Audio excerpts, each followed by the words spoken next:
Hello, everyone. I'm Jim Garrison.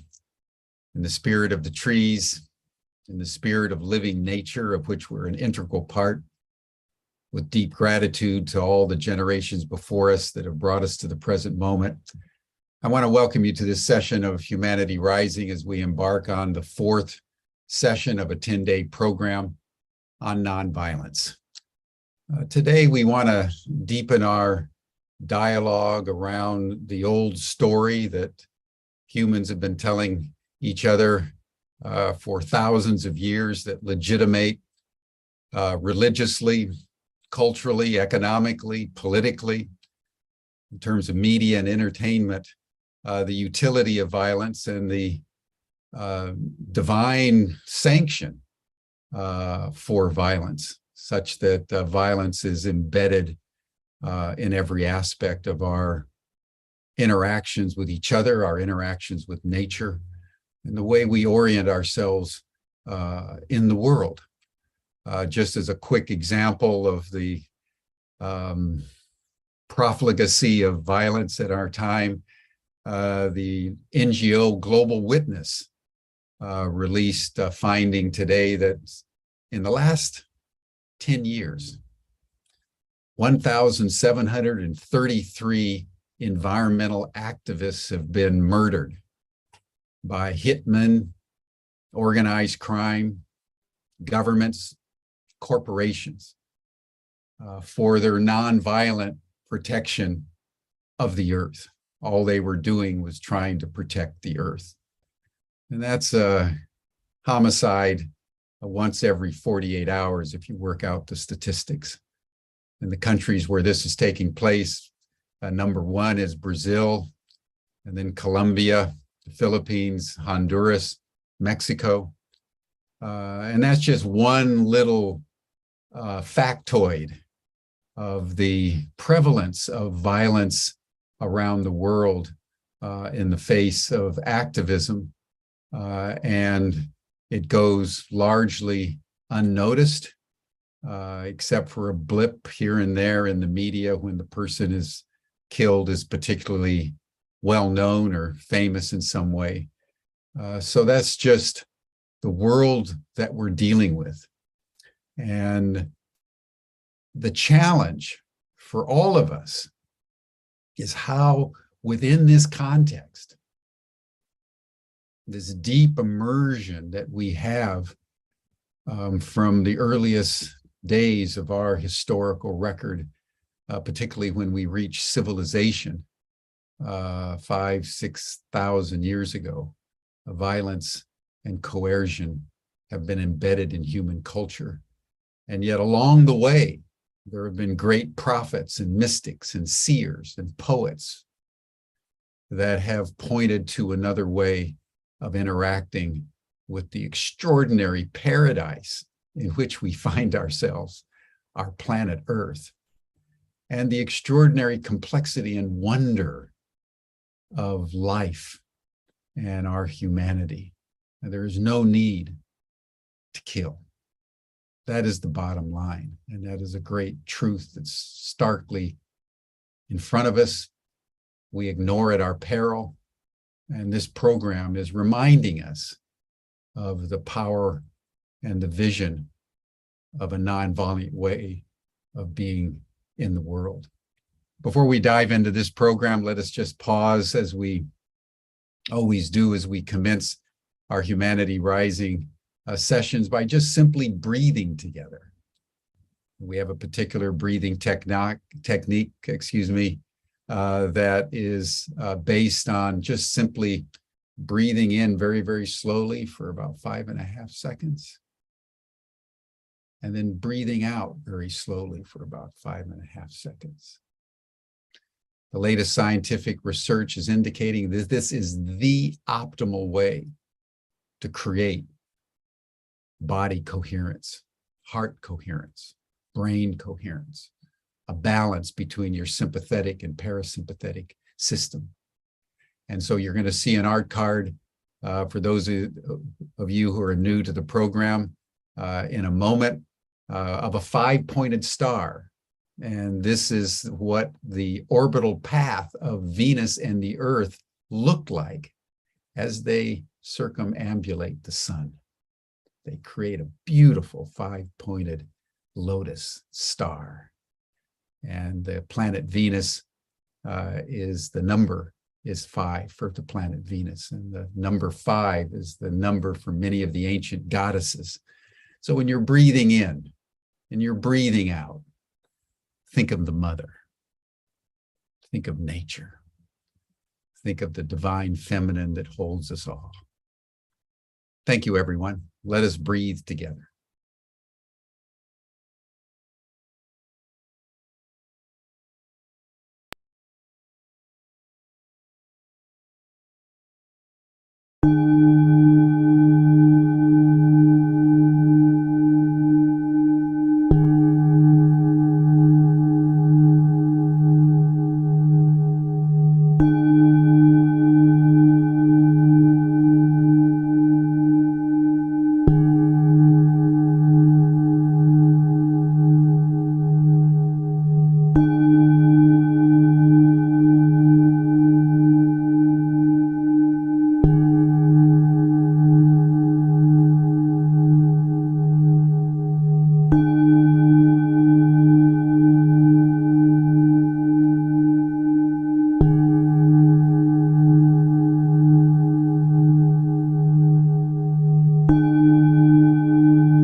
Thank you, everyone.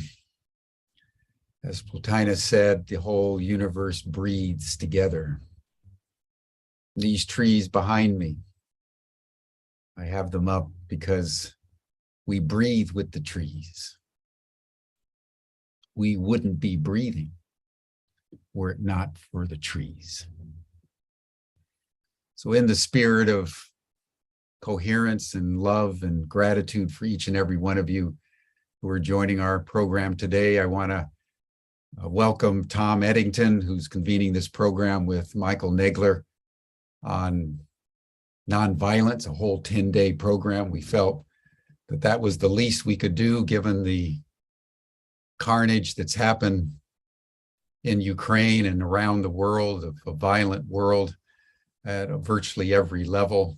We would just pause in Humanity Rising and just take 10 days and remind ourselves of who we really are and what we should be doing as we interact together. And as we start the program, we're going to show the trailer of the Third Harmony. Tom, you may want to say a few words and then we can show the trailer and then we will commence our program. But thank you, Tom. Thank you, Michael, and welcome. Yeah, thank you, Jim. Delighted to be here again today and so appreciative of the opportunity to spend 10 days sharing some of the incredible work that's being done in the nonviolent space. So let's go ahead and just, Georg, if you can play the trailer and then we'll get into the program.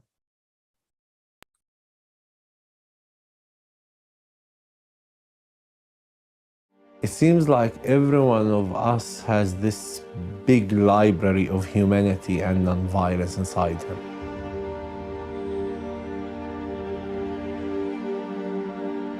One thing we have in common as individuals, as human beings, is the power to show love. The basis of nonviolence is love. Governments have spent billions and billions of dollars getting violent science right in the past 400 years. And I think that it's time that we invest some time and energy into alternatives. Our evolutionary mandate is to move into the peaceful cooperation because we see now that we're destroying our own infrastructure, we're destroying the planet we depend on. If you start from the assumption that everybody has a good core in their nature, that we're all deeply interconnected, that there is no problem which cannot be resolved to the benefit of all parties. If you start with those assumptions, and even if you don't believe them, you take them on as a hypothesis, as assumptions, and you test them, and you find out that it works. We have to think big. Sojourner Truth didn't think small, Martin Luther King didn't, Gandhi didn't. They had big, bold ideas. Seeing it firsthand, seeing the power of nonviolence, and feeling we really have the power to make history, to change history.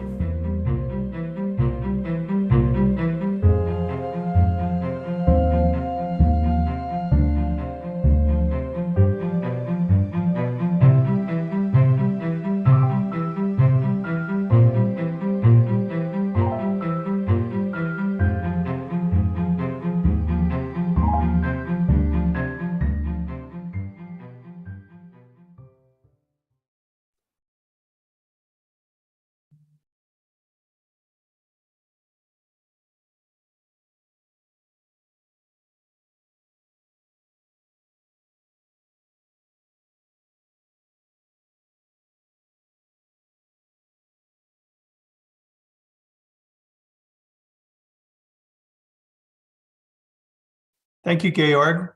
Welcome, everyone. Delighted to be here for day 4 of our 10-day conference. Michael Nagler is professor of classics and comparative literature, Emeritus at the University of California, Berkeley. Teaches in the Peace and Conflict Studies program he founded on the campus in the 1970s. In addition to teaching at Berkeley, Michael speaks frequently for media and the general public on issues of peace and nonviolence, and does presentations around the world for the Blue Mountain Center of Meditation. Michael's written 6 books and contributes articles frequently for Tikkun, Yes Magazine, and many other progressive journals. He's consulted with the U.S. Institute of Peace and has many organizations and projects dealing with nonviolence and world peace. Michael's the founder and president of the Metta Center, and I was absolutely delighted to work with Michael as the writer and director of the Third Harmony. Welcome, Michael. You're muted, Michael. Yeah, that's funny. People have been trying to mute me for decades, and now they're asking me to unmute. That's a relief. Well, thanks again, Tom, for that introduction. And this is certainly a wonderful occasion where we get to share the inspiration of nonviolence and the uplift of the human spirit and the human image that it brings with it with so many people. So I'm very grateful to Jim, very grateful to you, Tom, and Steve Michelson, who helped bring this film into existence. And let's get started with our program for this morning. We have two wonderful, wonderful speakers. Yeah, thank you, Michael. We had an opportunity yesterday to spend the morning with Doug Fry, where we touched on the sociology, the anthropology, and the sociology of nonviolence, and got a lot of factual information on the story that we've been living with is just factually not accurate. And so we're going to spend today exploring the old story of humanity and the impact it's had on the world. And delighted to have with us today Anna Ikeda, who works for Gakkai International's Office for the United Nations Affairs, where her work focuses on disarmament. She's a campaigner for the International Center to Abolish Nuclear Weapons and Stop Killer Robots. Anna serves on the board of directors of the Metta Center for Nonviolence. Also joining us is Sherry Mitchell. Sherry is an Indigenous attorney, activist, and teacher from the Penobscot Nation. She's a graduate of the University of Arizona's Rogers College of Law, specializing in Indigenous peoples' law and policy. She's an alumna of the American Indian Ambassador Program and the Udall Native American Congressional Internship Program. Sherry's the author of the award-winning book, Sacred Instructions, Indigenous Wisdom for Living Spirit-Based Change. And she's a contributor to 11 anthologies, including the bestseller, All We Can Save, Truth, Courage, and Solutions for the Climate Crisis, and Resetting Our Future, Empowering Climate Action in the United States. Sherry's the founding director of the Land Peace Foundation, an organization dedicated to the preservation of Indigenous rights and the protection of the Indigenous way of life. Welcome, Anna. Welcome, Sherry.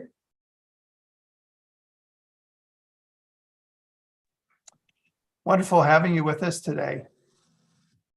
Thank you. Anna, why don't you go ahead and start us off this morning with some things you'd like to share? Sure. Thank you so much. So hi, everyone. It's an honor to be part of this panel together with Sherry. And thank you to the organizers for putting this together and letting me join you. And thank you to all of you listening in for your commitment to nonviolence. I think it's more important than ever in today's world that we learn about nonviolence and how it works. So today, as you heard, we're discussing the old story of humanity and its impact on the world. And I would like to talk about how today's international security systems are precisely built on the old story. I will specifically focus on the issue of nuclear weapons. But before I dig deeper into that, I wanted to share a little bit about who I am, because I think it will give some insights on what I will discuss later on. So I'm a Buddhist. I've practiced Buddhism with Soka Gakkai throughout my life. If you are not familiar, Soka Gakkai is a Buddhist community based on the teachings of Nichiren, a 13th century Buddhist monk in Japan. Our core belief is that each person possesses infinite potential, wisdom, courage, and compassion to transform any situation into that of value.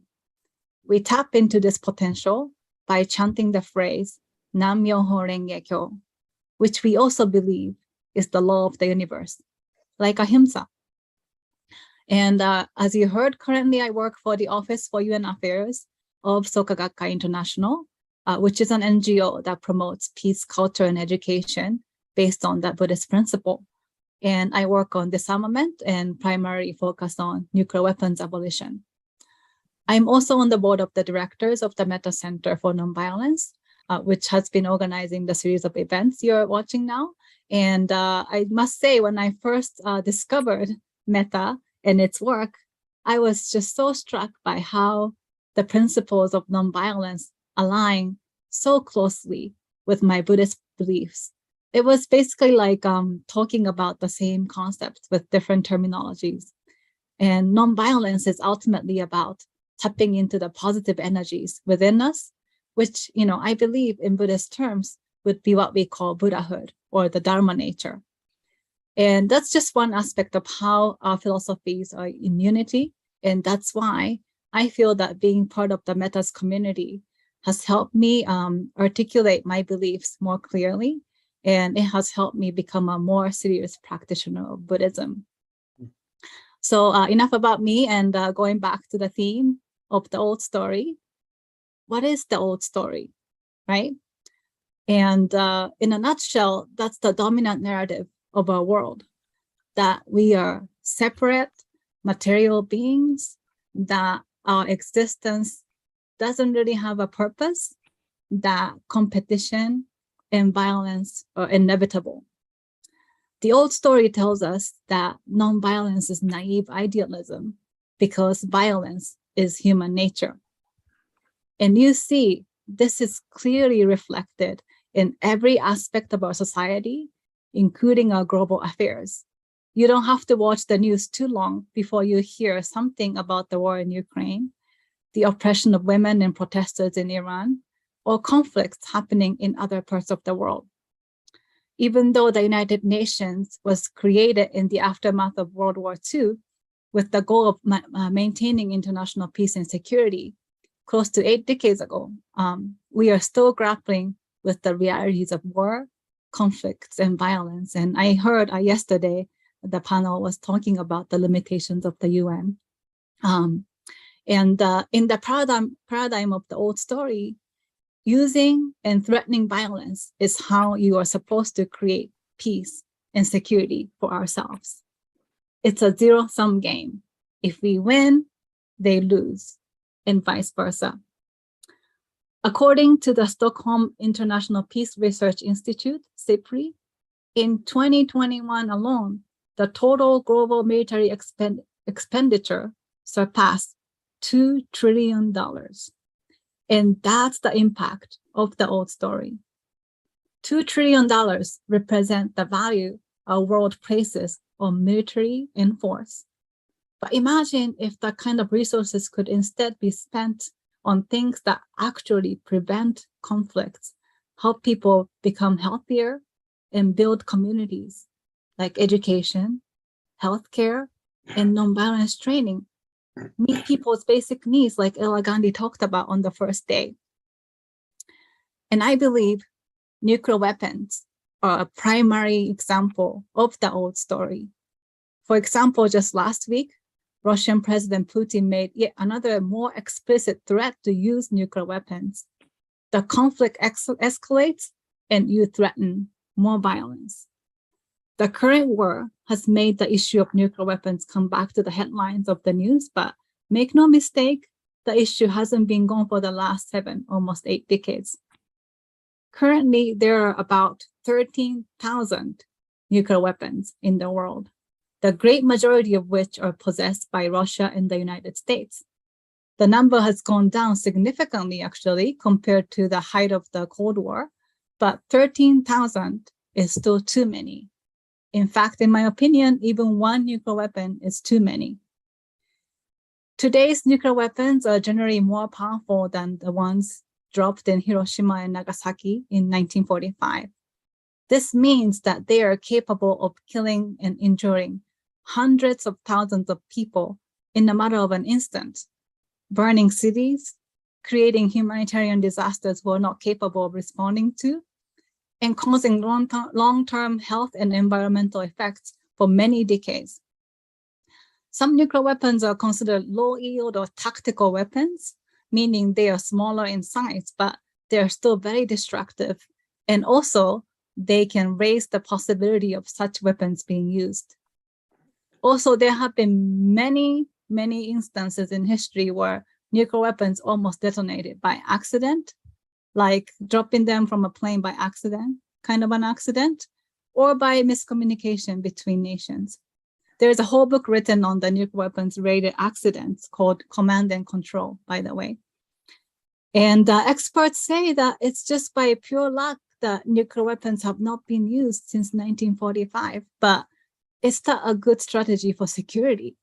Is that the best we can do as humanity?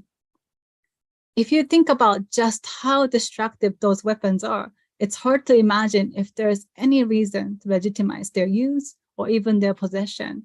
But many people still believe that we need them to protect ourselves against other countries, to prevent another world war, and to maintain peace. And I would say that's a pretty pessimistic image of humanity. But that is the power of story, the power of narrative.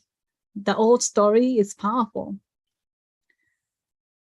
So when I think about the issue of nuclear weapons through the lens of the old story, I think its impacts that the people believe we need nuclear weapons, that they keep us safe, and people accept the status quo, that somehow eliminating nuclear weapons is an unrealistic goal. And you hear this in the statements of nuclear weapon states at the UN when they say that a world free of nuclear weapons is our goal, but the current security environment is not right for that. Instead of working towards that goal, the US plans to spend close to $2 trillion over the next 30 years to modernize the nuclear arsenal. And just a few weeks ago, it tested a nuclear-capable intercontinental ballistic missile. I would also add that another negative impact of the old story is that it then justifies things to sustain that narrative. So in terms of nuclear weapons, think about the number of nuclear testing that happened throughout history in the Pacific, in New Mexico, in Nevada, where I live. People living in those communities were forced to move away from the lands they grew up in. They were not told about the long-term effects they would suffer from radiation, and many have suffered and even died from cancer. Women have given birth to deformed babies. And somehow, this is justified in the name of national security. Think about uranium mining and how it harms the lands that belong to the indigenous people. Those people are considered dispensable in the old story because their pain, their life would not affect those making decisions on national security, or at least that's what they think. Think about why it was justified to use atomic bombs in Hiroshima and Nagasaki to begin with. How the Japanese were described as non-humans, for example, that they were an inferior race. And even today, people talk about how it ended the war and saved lives, but not about the people who evaporated in a matter of seconds or got burnt so badly that they were unrecognizable. Think about how this kind of violence affects not only the survivors, but perhaps people who are involved in the production and use. I think it dehumanizes both sides. So I know I delivered all the bad news, and I definitely have some positive things to say, but I think I'll pause here and perhaps invite Sherry to share her piece. Thank you so much. Yeah, thank you, Anna, and really looking forward to getting into much of what you've shared. You know, there are aspects of the nuclear missiles that we don't even talk about, the 15,000 abandoned uranium mines in the US, and the destruction of the landscape and the communities where those mines have taken place, and other dimensions that go beyond just the horrors of a potential nuclear war. Well, Sherry, jump in here and join us in the conversation.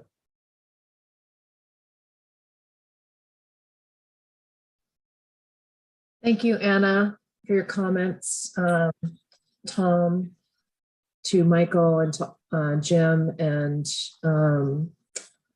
for, let me see, remember this.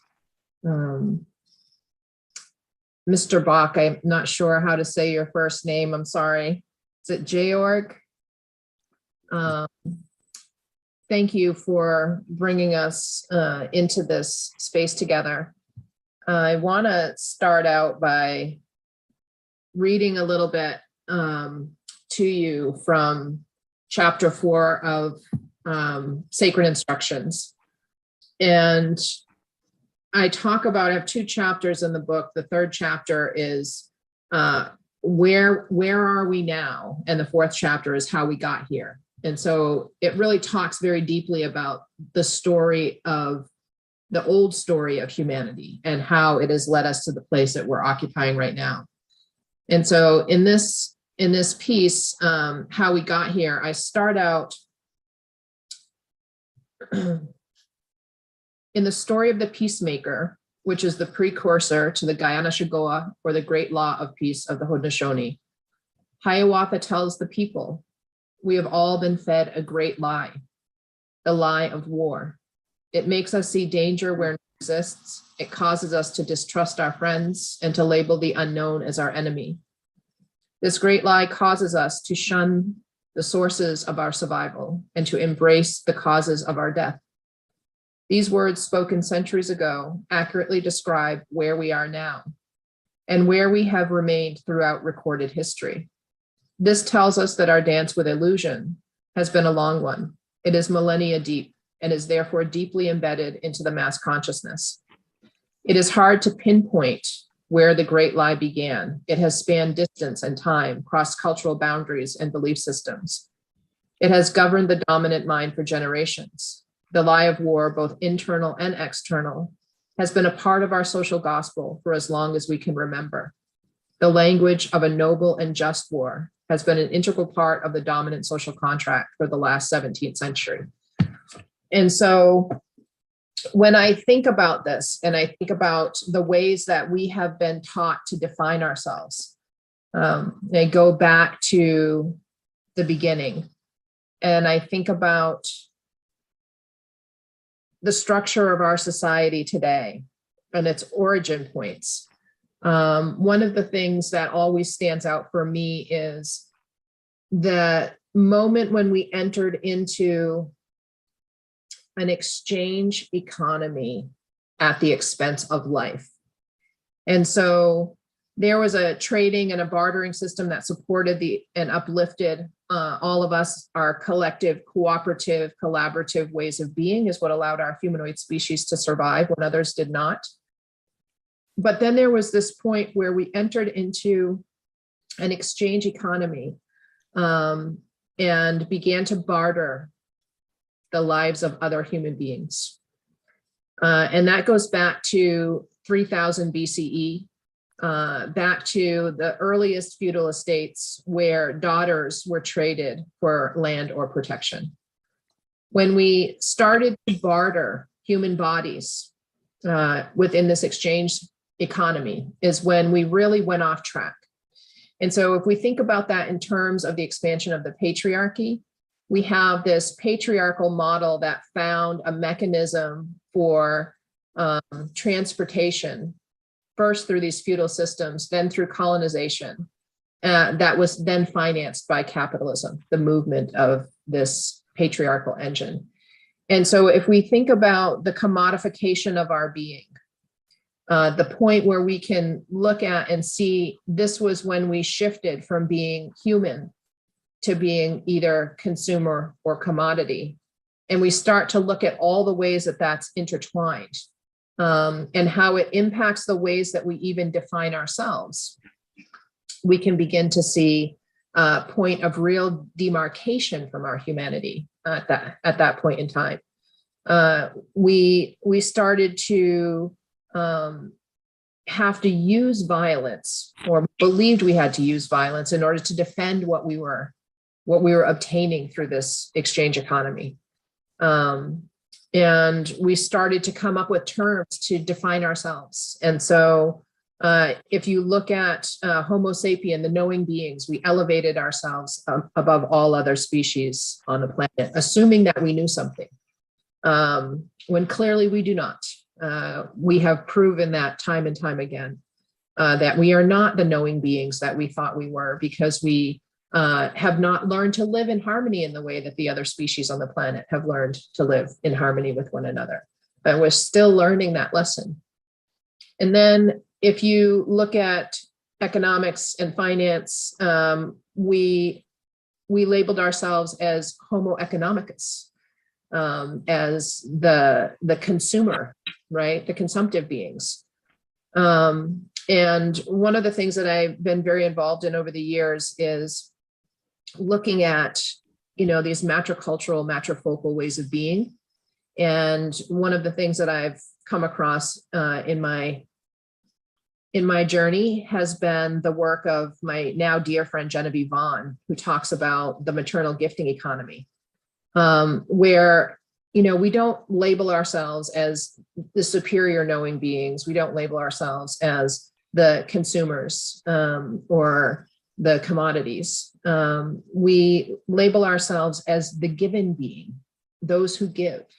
And we give to uplift and support the lives of others, knowing that we're interconnected and interdependent, that our well-being can never be complete without uplifting the well-being of others. So I think, thinking about the ways that we define ourselves and have defined ourselves in line with this old story is a challenge for us. That old narrative has to go away in order for us to be able to create a new story that's going to carry us into the future. I also want to talk a little bit about this term that I coined during a time when I was struggling with an illness. I had become very ill and I had very little energy, and I had to be very careful of how I invested that energy throughout the day. Because if I invested it unwisely, then it would sap my energy for several days. If I invested it in certain ways, I recognized that it would uplift my energy for several days. And so one of the things that I recognized was that when I was involved in deconstructive or destructive activism, something that meant to topple one group or to shut down one group only to put another group on top, then what I was engaged in was a form of conquest.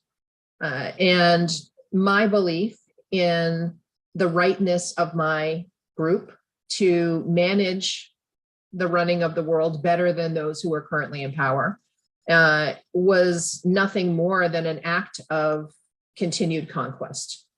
And that if I wanted to truly work toward a peaceful world, then I had to recognize that my energy attached to the reality that I most wanted to live had to be more substantial than the energy that I was investing in destroying what I didn't feel good about.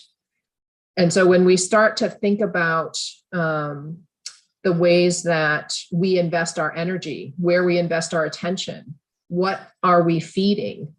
The majority of the things that we feed, if we look at social media, if we look at all of these news stations, television news stations, is a real clear, concise description of the water that we're drowning in. It is a clear description of the fires that are burning down the world around us. We are not speaking to the world that we want to inhabit. We are not becoming citizens of the world that we most want to inhabit. And I think that if we're going to move ourselves out of this old narrative that promotes violence against the environment, that promotes lateral violence and upholds lateral violence, if we don't start looking at the fact that this type of violence, this just war, whether it's internal or external, has been built into all of the historical, religious, and educational doctrine that we are using to raise our children, future generations with. If we don't start to recognize all of those things, then we're doomed to repeat the patterns that we've been repeating. And another thing I think is challenging for us is that we as a society love a good symbol. We have become addicted to symbolic gestures. And we don't recognize patterns within the systems that we operate within. And so we are constantly looking for what is the next symbol of change without recognizing that the pattern that we're engaged in the process of seeking that change is a repetitive pattern where the movements that come up against the current system have only ever created an opening within the system for that movement to be subsumed by the system to be expanded, and for it to roll forward intact with entangled new members who have been marginalized or excluded members of the society who are now being included in the rolling forward of the status quo. And we have to be willing to have the courage to move beyond those kinds of movements that keep us entrenched within the current system and to rise up outside of that. The book that I'm finishing up right now, the follow-up to Sacred Instructions, is called Rise Wild. It talks about how do we rise up outside of that system. And so I just want to end my comments by going back to Sacred Instructions and thinking about this experience that I had where in a meditation, in a ceremony, I had this experience of recognizing on a tangible level my interconnection to the rest of life, and then had a follow-up instruction out in the real world where I had a moment where I shifted my eyes and recognized that everyone was looking back at me and everyone had my eyes. It was this momentary glimpse that I was present in all of the life that was around me, and that I was seeing myself reflected back to me in these images. So if you'll bear with me, these couple of sections I want to share with you, that if we're going to do this work, I think that this is part of the process. In the reflected images that surround us, we see aspects of ourselves that we admire, and we see aspects of ourselves that we would like to deny. When we see the bright light and the deep darkness, when we experience harmful or destructive actions, we aren't engaging some dangerous outside force. We are meeting the shadow of our own humanity. And so in that process, how do we face the shadows that we see? How do we make the choice to bring light instead of darkness? How do we get to the place where we're willing to stop blindly lashing out and end the illusion of war within ourselves and with others? And I believe that we do this by having the courage to face ourselves in every reflection, in every moment, with some degree of compassionate awareness and spiritual maturity. One of the things that I came to through my own experience was in this recognition that I was present in all others that I was seeing. It's this deep inquiry of how do I want to meet myself on the path? How do I want to meet myself in those who I'm encountering every day, who bring both the light and the shadow aspects of my being?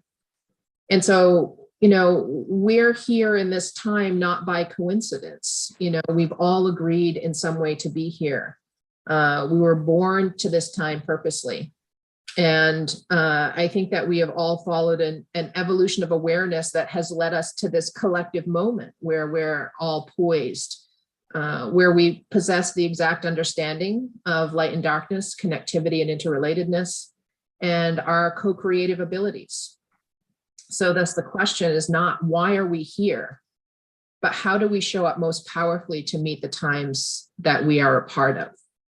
And how do we do the work to reconcile this external world that we've collectively created and have played a role in developing the unfolding of this reality around us? And can we look at that world and identify our fingerprint in the design and then take responsibility for creating something new, while also being accountable to the harm that we've caused. And I think that's the deep inquiry that we all need to move to. And I'm hoping that as we move through these discussions, and as you all move through these discussions over the course of this time period, how do we show up and become actively part of the change that moves us away from the dependency that someone else is going to do it?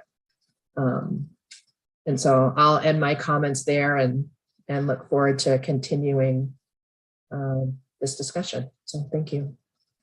Yeah, thank you, Sherry, and thank you, Anna. I'd like to bring you in with Michael for a conversation, and maybe we start with something you shared, Sherry, that we're living in this old story.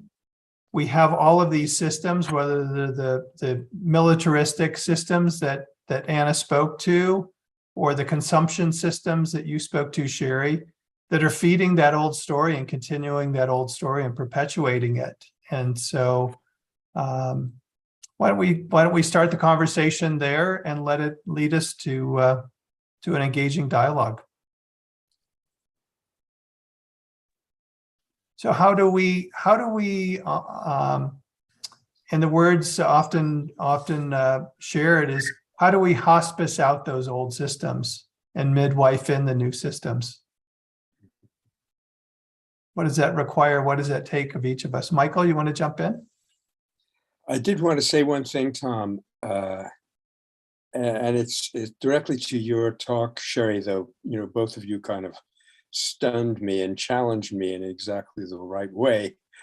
And I'm still, reeling from a lot of what you presented. There was something, since I was a classics professor for so long, I do like to show every now and then that it wasn't a complete waste of time, mainly to justify the expense that my family lavished on my education. So it gives me the opportunity to add one interesting fact here. There was a book, and in the old days, of course, I remember the name of the author and the name of the book, but now it's all very fuzzy. It was something like The Language of Indo-European Institutions. In fact, that's it, The Language of Indo-European Institutions. And part of that book deals with economic institutions, buying and selling. And the person who studied very carefully the etymologies, that is the root of the words that are in the systems that describe buying and selling, came up with quite a shock, which shocked me also when I read it.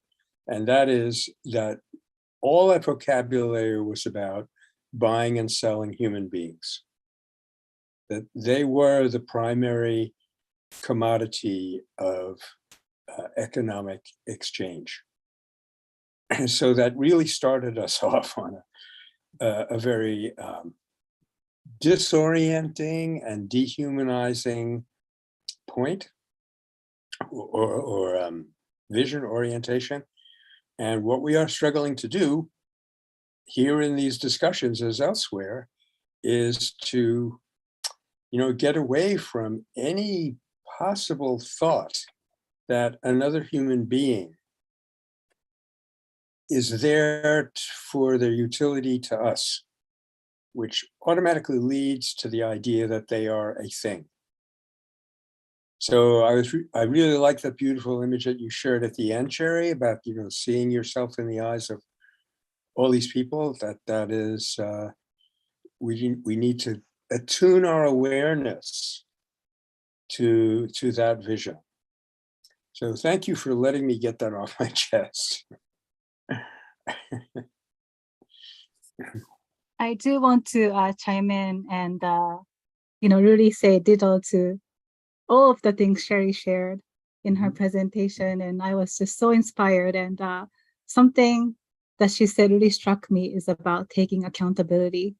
And, even in my Buddhist tradition, when we talk about nuclear weapons, ultimately, we believe that they are a manifestation of our, what we call fundamental darkness, the shadow that you discussed, we have that tendency in our lives too, as well as we have the light within us. So it's this constant battle within, which side will win. And everything that we're fighting externally, in essence, reflection of that internal battle. So I feel like thinking about it that way kind of takes back the power to us, because I think sometimes it's so easy to feel so powerless thinking about the military system, the economy, climate change, all of that. If you think that those things are external and separate from you, then you immediately lose control over what we can do. But, this concept of interconnectedness, it applies not only between human beings, but with everything, so the moment I change, somehow the change is reflected without. So how do I fight that, the shadow within myself as much as I fight the shadow so-called outside of myself? But also there's no distinction, right? I mean, I'm going to these philosophical ideas, but, so, and then how do I recognize that? So the people who perpetuate these systems more prominently, they are not separate from me. They also have light and shadow, within themselves. So how do we magnify that light within? So I think really remembering that, I think really it's the accountability that I think, I was thinking about when you said the word, because that puts me as responsible as everybody else and makes me think about what can I do as an individual? How can I start each day? When I yell at my son, I'm not being the best example of nonviolent activist, but I do. So how do I fight that tendency every day as much as I fight the big evils out there? So I just wanted to share that. Yeah, Anna, it's good to see you. The last time we were together was about 10 years ago at a nonviolence training event with friend Paul. And I, very gently want to have a reflection with you for a moment of the number of times that you said battle and fight within that last statement. You talked about battling and fighting the shadows within you. You talked about battling and fighting the shadows out in the world. And, one of the things that I've learned in my own healing is, we are led to believe that we need to amputate parts of ourselves in order to be okay, that we need to scour ourselves bloody and clean. So, I'm not in battle with my shadow. I'm not fighting anything anymore within myself. I'm sitting and I'm holding a space for it to exist quietly until I understand the deeper wound that's connected to it. And I'm also recognizing that in that shadow space, it's under the ground in the darkness where the seed first breaks open and begins to rise towards the sun. That shadow part is necessary, that being buried in that darkness is necessary in order for the growth that gets us reaching towards the sunlight, right?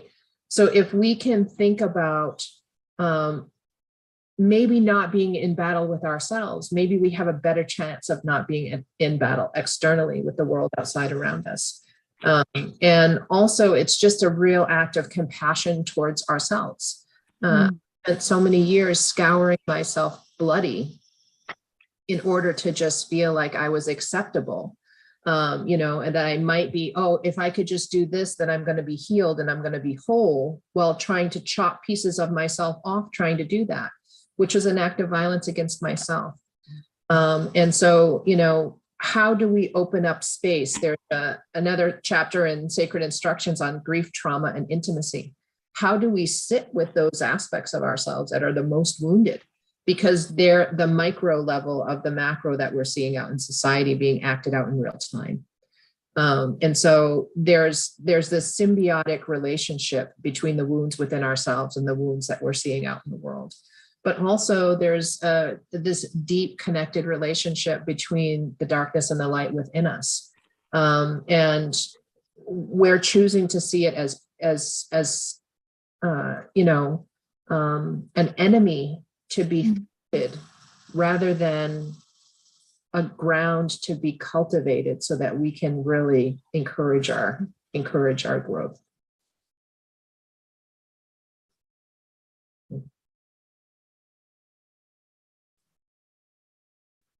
Thank you for that, Sherry. That was beautiful. And such an important reminder of how each of us have to take responsibility for how we're being in the world and being compassionate and gentle with ourselves. And it's one of the key messages of the third harmony. One of the things I so appreciated, Michael, in your book and in the film, is that harmony within ourselves, with each other, and with nature. And it's just being reminded over and over again the importance of all three harmonies. Yeah. Anna, would you like to share or respond to what Sherry just shared? Yes, definitely. That gave me a deep thought. It's the terminology I think as I use a lot as a Buddhist, surprisingly, right? But I think it goes back to this Shakyamuni's concept of killing the will to kill. So I really feel also when I talk about, fighting against this shadow, it's not also this like everyday understanding of conquering and subduing this, but I totally understand where you're coming from, because in a way the shadow will never go away. It's not that I'm trying to get rid of it or subdue it, right? I definitely have to learn how to live with it, how to use it, even those negative destructive forces, into something of value, that somehow the shadow and the light can work in harmony. So definitely, yes, thank you so much for pointing that out. I really appreciate that. Michael. Yeah, gosh, thank you. I wanted to say two things. One is just a quick reference to a story, which I'm not going to try to appropriate. It's a Native American story of the two wolves that, correct me as I go along, Sherry, but there's a grandson who asks, a grandfather says to his grandson, I feel like I have two wolves inside of me, one a very peaceable animal and the other a vicious beast. And the grandson says, for heaven's sake, grandfather, which one of them is going to win? And he says, the one that I feed. So with our thoughts, with our orientation, there is this kind of polar choice all the time of, which side of ourselves are we feeding? And the wonderful thing is, along with that responsibility that you so wisely referred to, Anna, is this capability of constantly choosing the gentler wolf and allowing ourselves to grow deeper and deeper into the spiritual beings that we really are. And so for me, I also squirm a little bit when we talk about conquering and fighting and battling and stuff. The image that's been helpful for me is not so much fighting as converting. That it's like a channel of energy, and some of that energy has been flowing in the wrong direction, as what's happening to the Atlantic Ocean in Florida right now. And so it's not a question of sitting in judgment or repelling that energy. And it's not a question of feeling guilty about it when we do own it, but addressing how do we repurpose that energy, redirect it so it makes our life whole and helpful to the planet. And Sherry, that's what I heard you talking about when you were looking at what was keeping you from being healthy and what was making you sick, was where were you using your energy? Yeah. I used to tell that wolf story all the time, and it's attributed to being a Cherokee story. And I have some good friends who are part of the Cherokee Nation, and they said that that's not a Cherokee story, that it's probably a white story that's been labeled as Native American.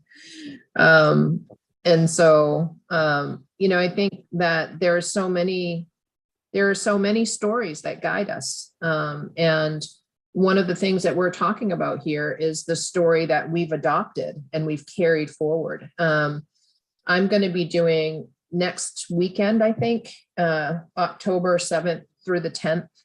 I'm going to be doing an in-person workshop at the Rowe Center in Western Massachusetts talking about the story, exploring the stories we tell. I was telling Michael, this is perfect timing because we've been thinking about this. So my partner and I, Tim DeChristopher, are going to be doing this workshop together on looking at from our maternal lines, because we're doing a form of kind of cross-cultural interdimensional healing right now in regard to the fact that his maternal ancestors go back to the Mayflower and mine are connected here as, you know, Chwabanaki, Gisbanawabskewi, as an indigenous woman of this land, are connected to the first peoples here. And so, you know, looking at what are the stories that we've carried forward that we need to let go of? What are the stories that we need to reach back and reclaim so that we learn how to live in relationship with the rest of life? And, you know, what are the stories of today and how are they operating to keep us stuck in the status quo? And what is the story that has not been created yet that's going to carry us into a sustainable future? And I think that, you know, that's part of the process. I remember being at this environmental conference one time in Vermont, and there was a woman there, and I can't remember her name off the top of my head, and I really need to start memorizing her name because I love this quote that she asked us this question. She asked us, why are we collectively creating a world that none of us individually would choose to live in? And having to understand the power that we have to be able to create the reality that we're existing within. And, you know, I have a fellowship program that I run out of my organization. And the question that I left my fellows with, because we were working on a section on trauma and lateral violence and internalized oppression and learning how to communicate nonviolently in our last immersive session together. And one of the things that came up is that, you know, we're all being influenced by the trauma that we carry because we live in a world that it's traumatic to inhabit. We've created a world that's traumatic for us to inhabit. So we have historical trauma, we have cultural trauma, intergenerational traumas. We have all of these traumas that we carry with us, but then we're also living at a time in a world that it's traumatic to be in. We have to be out of alignment with our own humanity to be able to live in this world because it's become so inhumane. And so we all have these wounds that we're carrying, but what wound are we in primary relationship with? And how is that impacting the ways that we're engaging with one another? How are we meeting one another and seeing one another beyond the mask of that wound?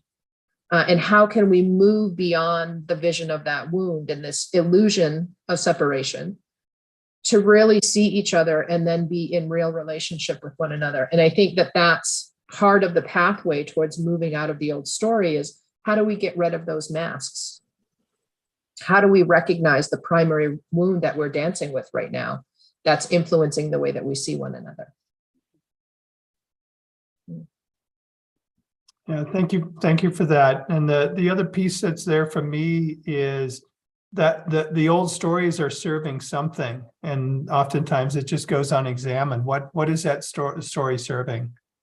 And until we can explore and examine what's being served by the story, it will perpetuate. Anna. Yes, I was actually thinking about that question this morning before I joined the panel. You know, why is it so powerful? It's because it serves purpose, right? And I think it was so interesting when Sherry talked about, you know, patriarchy and even capitalism. You know, those are the systems that really operate the system, you know, our world, but it serves certain people, and therefore it feeds into the system over and over and over again. So even in the disarmament space, you know, we talk about nuclear weapons from a feminist perspective, you know, from a non-neoliberal perspective, and how can we really create a new security system that's based on human security, not national security. So I think, you know, thinking about, yes, who benefits from the current narrative and current system, I think is so important. And then, you know, but it doesn't have to be that way, right? It doesn't have to serve just certain people or a certain group of people, it can benefit everybody when we think about the mutual flourishing. You know, when we can really see that, you know, other people exist in me. Therefore, if others are not happy, I'm not happy either. And how can we really, I don't know, establish the narrative as the dominant one? So I'm really hopeful because I've read the new story and the third harmony, but you know, I know it's a difficult work. And I say that because I'm married to somebody who actually believes that we need nuclear weapons. So I'm not saying it's an easy work. You know, it is a difficult work because I think it's just a powerful story. We keep telling ourselves that that's the truth, you know, and how do we break out of that? I'm still contemplating. So this conversation has been just really, really helpful. Yeah, I really appreciated yesterday when Doug Fry presented us with there's 74 nations around the world that have developed peace systems. And that was something that was unfamiliar to me, that we have nations and regions of the world where there was an intention to create a peace system. And I love that work has been happening in the world for over 100 years now. And it's very unfamiliar to most people. Certainly was to me, but that intentionality to divert resources, to change some of the old systems to support a whole new way of being. Go ahead, Michael. Yeah. Here's a possible insight that we can use. James Joyce wrote a number of short stories, and they're collected in an anthology called Dubliners. And one of those stories that has always impressed me is called Ivy Day in the Committee Room. And what happens in this story is that people who've been out canvassing for votes, their work is over and they start collecting in that room and putting bottles of beer onto the fire to warm it up. So the point is that as time goes on, more and more people come into the room, and it's measurable how the discourse deteriorates with each added person. So part of the problem has always seemed to me to be, how do we take the, what shall we call it? The worldview of the individual with its natural desire for unity with others. How do we keep it from deteriorating as it gets larger and larger? So that, the love, there's also flaws and damage, of course, but the love that obtains within a family can gradually be extended to the human family. Of course, I have no answer to that, of course, but it does seem to me to give a construct in which we can think of the question. How to institutionalize the best that we're capable of. I guess that'd be a way of putting it too. Sherry, would you like to respond to that? Well, I first would like to just go back up just a moment, because I think that what Anna said last time is so important when she was talking about looking at who's benefiting. Yep. I think one of the things that we often do is we forget to ask ourselves, how are we benefiting? And so when we really look at how are we benefiting from these systems of destruction, and how is our benefit preventing us from actually creating any real movement for change, any type of fundamental change.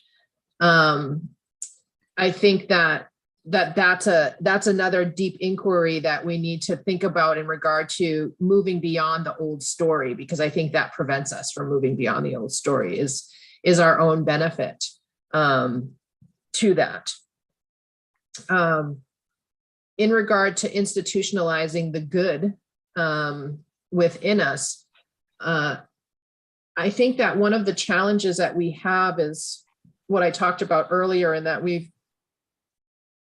become so good at defensive action and prescriptive kind of philosophies that are aligned with the current medical system, which is not really about healing, but it's about treating symptoms.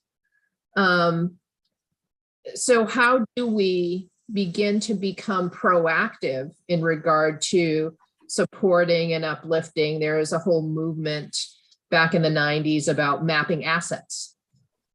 We saw it through children's programming and all kinds of social service programming, community building. It was all about, mapping assets. Where did all of those maps go?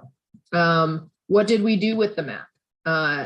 We don't know how to behave in relationship to the amplification of our good and our gifts. And I think, trying to be able to learn the language of that rather than trying to apply it to a system of institutionalization, so that it speaks to our own spirit, to our own sense of being known to ourselves, is maybe the first step in that process. Because I think unless we can have the good within us be known to ourselves, how do we even bring it into the systems that we're inhabiting, or the systems that we're building? Because you can't really introduce something.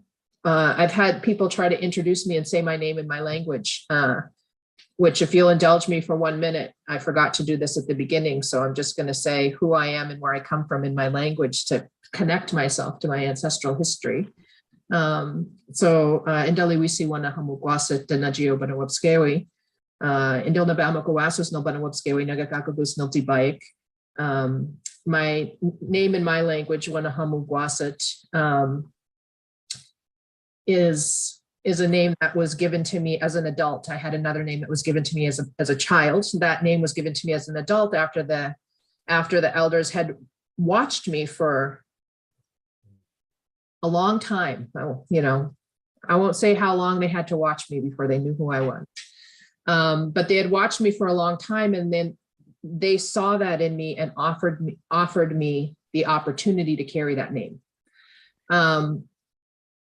But also, I think that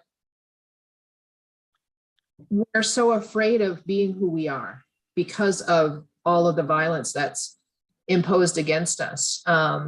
And oftentimes what happens with people who are bringing forward the good news of themselves or somebody else, it's attached to this false senses of pride and bragging and arrogance, and we have this movement right now where those who are the loudest and most arrogant, regardless of their connection to truth and reality, are the ones who are being heard. So how do we find balance within amplifying the good without it being seen as being connected to that? I mean, I think that there are things we have to learn about the languaging of it. And I'm hoping that Michael will help lead us in that direction. And, give us some inquiries and challenges along that pathway to really start thinking about what that may look like. How does it sound? The words are foreign to our mouths, even in every language, I think, because we've been so conditioned to focus on what's wrong. So I don't know how we do it, because we have not yet done it, even though we've had grand intentions to do it and a lot of movement toward it. And then we say the words, but we don't know how to integrate the practice of it and the way of life connected to it into our walk upon the earth. Michael, you want to offer up a response to that? A quick thought, Sherry, that you're in good company there, because Mahatma Gandhi searched through English and Native and Indian languages, and really he had to coin a brand new word for what he was talking about. Satyagraha had not really existed before. It's a perfectly good kind of coinage in Sanskrit, but it was perfectly true. They really had no way to talk about it because they didn't have a language for it. So that's an important aspect, maybe a primary aspect of the struggle we have to go through. Because as he pointed out, and as we all know, we want to use the word love. It indicates what we mean. But the problem is it indicates so many other darn things in other contexts that we have to qualify it in some way. You know, love, I don't mean love of a cheese sandwich, you know, or whatever. Yeah, what was showing up for me when you were speaking to that, Sherry, is, you know, we all are presented with facts and we make a host of assumptions around those facts. Mm-hmm. And based on those assumptions, we make choices, we make decisions, we act in certain ways. And there's a book came out in 2016 by Mary Lee Adams called Change Your Questions, Change Your Life. Mm. And we really do need to look at what are the questions we're asking ourselves, because changing those questions will fundamentally change our life and our way of being in the world. Well, I'd like to invite Jim back into the conversation as we're coming towards the end of our time together today. Welcome back, Jim. Thank you, Sherry and Anna and Michael, for this really deep dialogue. Just a quick comment on your point Sherry just made about language. You know, as we observe the explosion in sexuality and gender, we're seeing how our pre-existent language is literally being shattered. Yeah. As new forms of sexuality and gender. We had someone on Humanity Rising. He says now they're counting up to over 50 different shades of gender. And it used to be kind of straight and gay. Then there was lesbian and LGBTQ plus. And that's just an example of how the forward thrust of the human experience is breaking through the language of the old stories, with all the concomitant resistance from the old order and the audacity of the pioneers and so forth. So I think that the point that you were making was a very good one, and you can see it, I think, the most clearly right now in the domain of sexuality and gender.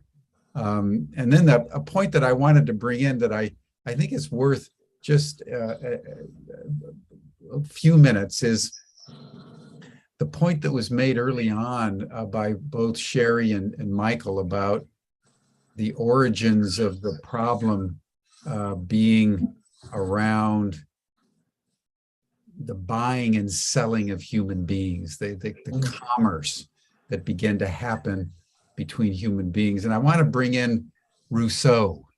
You know, when Rousseau was asked this question, he said that the original sin, if you could put it in that word, was when the first man, he said, looked upon the earth and said, "This is mine." And I think that's worth bringing into the conversation, that this notion of private property, this notion that that we can carve up the planetary ecology and own it in some way, is part of that original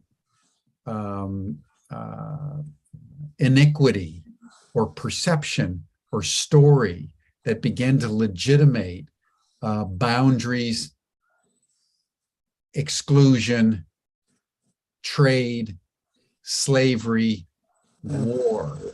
So, and I want to emphasize this point about Rousseau, because as David Grieder and David Wengrow point out in their book, The Dawn of Everything, that idea came from the Native Americans, with whom he and other Europeans were in dialogue as we were discussing yesterday.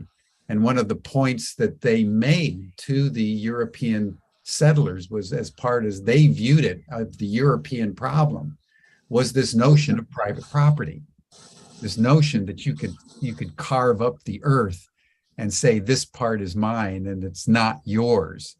That, they said, is where the problem begins. So I just wanted to bring that in and see whatever comments people have. And also you, Anna, coming from Asia, you may have a completely different perspective on this.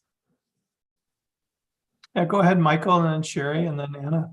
Yeah, sorry to be jumping in so often, but Jim, one of the Sanskrit Upanishads, the shortest one, the Isha, which is usually first in all collections, the opening lines are Ma Grdha Kasyasvid Dhanam, which means stop being greedy. Who do you think owns anything? Good point. Good point. Sherry? Thank you. And thank you for those comments, Jim. You know, I have a couple of things that I want to touch on, and I feel like I get excited about these kinds of things, and I could talk for a long time. And so I want to make sure that we hear from Anna again. The whole subject of gender and non-binary, making space for identities that have not been defined within the current narrative. We have within our tradition 5 precise and distinct gender identities that are part of our cultural language. And so one of the things that we've been teaching about is about recognizing that part of the colonization of our minds has been a belief in the binary, has been a belief in one way of knowing and one way of being. And I see this discussion around gender and around non-binary recognition as being one of the most important moments of learning of our time, because what it's doing is it's not just about gender identity. It's really about breaking down the binaries within our mental structures, the ways that they have been embedded and entrained and conditioned to think based on the colonization of our minds, which is in a binary pattern, this or that, right or wrong, good or bad, black or white, right? And of course, in that narrative of colonization, Black is viewed as being bad, right? Because of the white privilege and the elitism and the superiority that was connected to those ideologies. But being able to break down the binaries in our thinking, not only around this, but to the reality that there are other ways of knowing and other ways of being in the world that we haven't yet come to, that might be held within some of the old stories that we need to reclaim. Part of our old earth-based ways of knowing and being that we all come from, no matter where we come from. If we go back far enough, we're all connected to some type of earth-based way of knowing and being. But also looking at the ways that one of the elders in our territory here in Wabanaki territory from the Mi'kmaq Nation, Albert Marshall, talks about two-eyed seeing. What he is talking about is looking through indigenous lens and looking through a Western lens and being able to see how there's a commonality. What is the place where we find interest convergence points, so to speak, but also how can those two ways of seeing merge into one way of being in relationship that'll move us forward? And it's not just a way of seeing, but it has to translate into an on-the-ground way of being that's different. And so when we think about that, I think there's been a lot of co-opting of indigenous teachings and philosophies that create a distortion because it's from the outside looking in without the worldview grounding that knowledge and filtering in a way that delivers the message as it was intended. So a lot of non-native interpretation of native perspectives is deeply flawed, like this notion of stewardship. We talk a lot about autonomy and sovereignty of ourselves, and talk about land ownership. What about the sovereignty of the land, right? And so for us, sovereignty is endobellomosal deepen, which means I own myself and I'm responsible for myself. And I'm accountable for the energies and all of the actions that I put out in the world. And so when we think about that in terms of the land, is the land sovereign? Does the land own itself? Or is it only valuable when it's put to some beneficial use under this Lockean theory of land ownership, where it's connected to profitability? And how do we detach ourselves and the land from that value structure to recognize the inherent value that we have beyond that? Because, the militaristic systems are not different from the capitalist systems. They were designed and built up to defend commodities of capitalism. And so, there's all of this intertwining, and I could talk about this for days. So I'm going to be quiet so that we can hear from Anna. Thank you, Sherry, Thank and you everybody. for that, Sherry. That was very, very insightful. Thank you so much. Yes. Yeah. And I just want to go back to what you were talking about language before, and how this connects to what you were talking about right now. And this, language of having versus being. And in my language, for example, I don't say I have a brother. I say, for me, there is a brother. Or I don't say I have a headache. I say the head hurts, So this whole language of having and possessing, I think it's so engraved in just the way we have daily conversations. And, but I think the wisdom traditions that Michael talked about tells us that it's all about being. And if you think about that, the old story is not that old, it's just the colonialism of the mind, right? So how do we go back to that ancient wisdom that we've known for 1,000 years, the being, the way of being? So, and, I'm just really reflecting myself, but how I am part of the old story now. Somehow I've been kind of reprogrammed to speak in the language, to act in that way. And how am I showing up, in the world today? How can I really bring in the new story through my being? So, and through my activism too, how do I not perpetuate the system that, was trying to transform? It's really hard because I really feel that that's all we've known, right? And even just to unlearn that we're part of that and we're perpetuating it as individuals, as community, it's a difficult reckoning, but I really feel, that's why we really have to have new way of organizing and, being with one another. So this has really given me a lot of things to think about, and I'll definitely, take it back to my work. So thank you so much for today. Thank you, Anna, Sherry, Michael. This brings us to a close. So Tom, why don't you make any final comments you'd like to make, and then say a few words about tomorrow. Yeah, thank you, Jim. And thank you, Anna and Sherry and Michael. It's been another phenomenal dialogue and conversation today. Tomorrow, we're going to be wrapping up the first week on nonviolence with the new story of humanity, its meaning and significance. And it will set us up for an extraordinary week next week, where we're going to be bringing in people who are living the new story in their work and their actions and the things that are going on in the world, so that we can take these conversations of this week to show our audience that it's real, it's happening in the world.